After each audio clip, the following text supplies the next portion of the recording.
Hi folks, Jay from Broken Arrow here. I'm in at the shop early this morning, just doing a bit of practice. As you can see, I'm shooting blank bale. It's one of the techniques that I always practice. Forget about the aiming part of the shooting and just concentrate on your form, the shot form. So I've been having a little bit of trouble lately with anticipating the shot. I normally shoot a trigger release aid, a handheld trigger release aid, like this one. Alright, this one here, just open that up, like this one. And what happens periodically is I'll anticipate the shot, over anticipate the shot, and I'll basically relax my front arm before I've even triggered the shot. It's only a minuscule amount of time, and you get it wrong and the arrow flies and misses. So we're going to have a bit of trouble with that. It's a kind of like a target panic thing. So way to correct that for me is to work on my shot form. So to get my correct form, I switch to a back tension type release aid and use that. And because you can't relax with one of these, you've got to keep pulling through your shot. Otherwise, they go off. So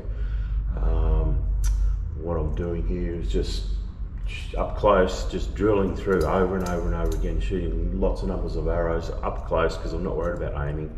I'm worried about getting my shot form correct. Good anchor, pulling through the shot. So with this, I'm just after a rhythm basically, and then I can progress that. Once I get that drilled into my subconscious mind, I can switch back to the trigger release and still use that same rhythm to keep my shots going, flowing nice and smooth, and helpfully eliminate that shot anticipation.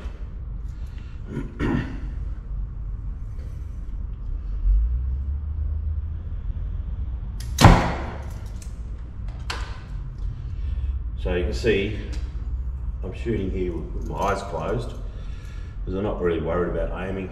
I just want to feel where my anchor is, where the string is touching me on the face, on my nose, pulling through the shot, hear the click, continue to pull. Then the shot goes off. So the same thing can happen with the trigger release aid. One more time.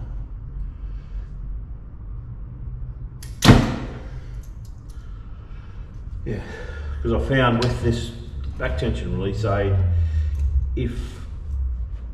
when I'm aiming, I get a good spot in the middle and it's sitting there nicely, I want to shoot the shot, and I tend to just rip through this, not get a rhythm, and that upsets. Then my front arm moves and the shot goes away. So if I can keep this all nice and steady and smooth, my front arm will do exactly what it needs to do, just progress forward towards the target. This will just go click and pull through. I will pull these arrows and do it again. So this is something I'll do day in, day out, until I feel that this is melted into my subconscious mind. Then I'll progress back to the trigger. So what I'll do is I'll shoot the trigger this time around, a couple of shots, just to show you how you can use it the same way. Alright, so this is the trigger release aid.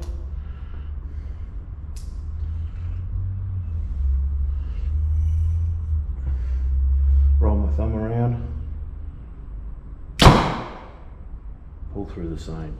So there's really kind of no squeeze of that trigger. It is just that rotation of the arm and your hand setting that off.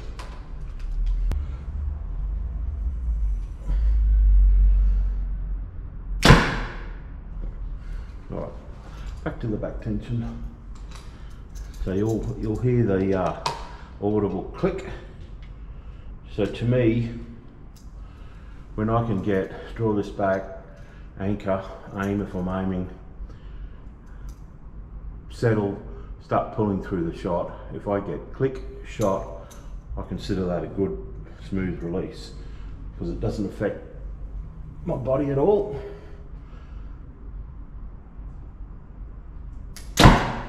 Exactly like that. So that's the technique because I always do like to shoot when I compete. I do like to shoot the trigger. I find myself much more accurate with it, much more consistent, except for the one wayward shot. When I anticipate the shot, then it'll go wild. So by practicing with the back tension, I'm teaching myself the correct technique to shoot the shot, which I can then carry through to the trigger.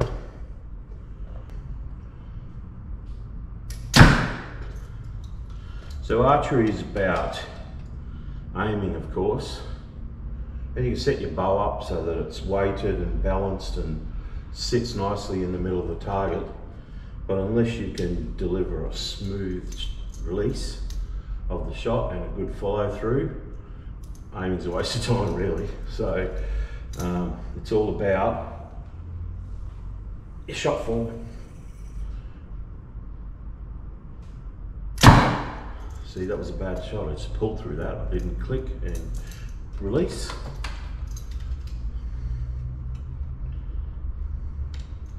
So this is a technique I used to practice years ago. I'd come home from work, instead of going to the range, I'd just have a bale set up in my garage, just shooting the same as this, 3 or 4 meters, over and over and over. You know, come home from work, go in the garage, shoot 100 shots, go and have dinner, go out, shoot another 100. Just so that shot form, that technique, is really ground in, embedded into your subconscious, so it just becomes natural. That becomes how you shoot. Alright, so you can just watch my front hand when the shot releases and the bow, what the action of the bow is. You'll see it just pushes straight towards the target. Probably off camera, but anyway, I can move back. I'll step back a little ways, just so you can watch that front hand. So that's what I'm after. Whenever I have a poor release, it affects this here, which then in turn affects my aim. So if I can get that consistent shot with my bow, it's just pushing straight towards the target, just like that. I know that arrow is going to go where it's pointed, and I consider myself to have pretty good aim, so if I'm holding that in the 10, that's where it's going to go. If I pull off that good form. So by shooting blank bale, you're not thinking about the aiming part of it. That's the hardest part. Just trying to add that into the equation. You eliminate that from the equation. I even shoot with my eyes closed. And just be thinking about your anchor, the string on your face, on your nose, what muscles you're using to pull back on the release.